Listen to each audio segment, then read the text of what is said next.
ഇന്ന് നമ്മൾ സംസാരിക്കുന്നത് ഒരു ആവറേജ് സാലറീഡ് ആയിട്ടുള്ള ആളുകൾ ഫിനാൻഷ്യലി സെറ്റ് ആകുന്നതിന് എങ്ങനെ സേവ് ചെയ്യണം, എവിടെ ഇൻവെസ്റ്റ് ചെയ്യണം എന്നതിനെക്കുറിച്ചാണ്. ഇത് കുറച്ച് എളുപ്പത്തിൽ മനസ്സിലാക്കുന്നതിന് വേണ്ടി എൻ്റെ എക്സ്പീരിയൻസിൽ നിന്ന് ഞാൻ കണ്ടിട്ടുള്ള 2 തരം ആളുകളെക്കുറിച്ച് ഒരു ഉദാഹരണ സഹിതം പറയാം.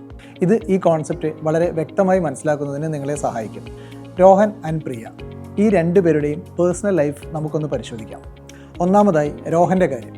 രോഹൻ ഇന്ന് നമുക്കെല്ലാവർക്കും നമുക്ക് ചുറ്റും കാണാൻ സാധിക്കുന്ന ഒരു അടിച്ചുപൊളി ജനറേഷനെ റെപ്രസെൻറ്റ് ചെയ്യുന്നു. സാലറി ക്രെഡിറ്റ് ആയാൽ ഉടൻ തന്നെ പാർട്ടിയും ഫ്രണ്ട്സുമായി അടിച്ചുപൊളി, അതുപോലെ തന്നെ ഇൻസ്റ്റൻറ്റ് ഗ്രാറ്റിഫിക്കേഷൻ്റെ ട്രാപ്പിലാണ് ജീവിക്കുന്നത്. ഒന്നുകൂടി വ്യക്തമായി പറഞ്ഞാൽ അന്നന്നത്തെ സന്തോഷത്തെ മാത്രം ആശ്രയിച്ച് ജീവിക്കുന്നു.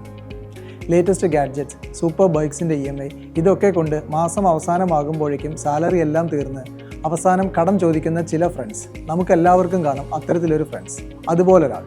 അടുത്തതായി പ്രിയയുടെ കാര്യത്തിലേക്ക് വന്നാൽ, അവൾ സാലറിയെ കാണുന്നത് മാസം അവസാനം കിട്ടുന്ന ഒരു എമൗണ്ടായി മാത്രമല്ല, അവളുടെ ഒരു മാസത്തെ ഹാർഡ് വർക്കിൻ്റെയും അതുവരെ ഗെയിൻ ചെയ്ത എക്സ്പീരിയൻസിൻ്റെയും നോളജിൻ്റെയും അതുപോലെ തന്നെ ജോലിയിൽ എടുക്കേണ്ടി വരുന്ന പ്രഷറിൻ്റെയും സ്ട്രെസ്സിൻ്റെയും ആകെ കൂടെ ഒരു പ്രതിഫലമായിട്ടാണ്. അതുകൊണ്ട് തന്നെ അത് വെറുതെ അടിച്ചു പൊളിച്ച് കളയാൻ അവൾ തയ്യാറല്ല. She spends very carefully. Salary കിട്ടിയാൽ ഉടൻ തന്നെ ഒരു ബഡ്ജറ്റ് പ്ലാൻ ചെയ്ത് 50% റെൻറ്റ്, ഗ്രോസറീസ്, പെട്രോൾ എന്നിങ്ങനെ ബേസിക് നെസസിറ്റീസിനായി മാറ്റി വയ്ക്കുന്നു. ബാക്കിയുള്ള 50% നിന്ന് 30% ഫ്രണ്ട്സിന് കൂടെയുള്ള അടിച്ചുപൊളിക്കും, പാർട്ടിയിങ്ങിനും അതുപോലെ തന്നെ അവളുടെ മറ്റു വാൺസിനുമായി നീക്കി വയ്ക്കുന്നു. ഇതിന് രണ്ടിനും ശേഷമുള്ള 20% അവളുടെ തന്നെ ഫ്യൂച്ചർ ഡ്രീംസിലേക്കായി സേവ് ചെയ്യുന്നു. ഒരു നല്ല ഫിനാൻഷ്യൽ പ്ലാൻ ഉള്ളതുകൊണ്ട് തന്നെ അവളുടെ ഫ്യൂച്ചർ ഡ്രീംസിനെ ലോങ് ടേം, ഷോർട്ട് ടേം എന്നിങ്ങനെ 2ആയി തരംതിരിച്ച് 2ലേക്കും സെപ്പറേറ്റായി ഇൻവെസ്റ്റ് ചെയ്യുന്നു. അതായത് ലോങ് ടേം ഡ്രീംസായ റിട്ടയർമെൻറ്റ് അല്ലെങ്കിൽ ഫിനാൻഷ്യൽ ഫ്രീഡം, സ്വപ്ന ഭവനം, കുട്ടികളുടെ എഡ്യൂക്കേഷൻ എന്നിവയിലേക്കായി നല്ല ഒരു ഇക്വിറ്റി ഫണ്ടിൽ SIP ചെയ്യുന്നു.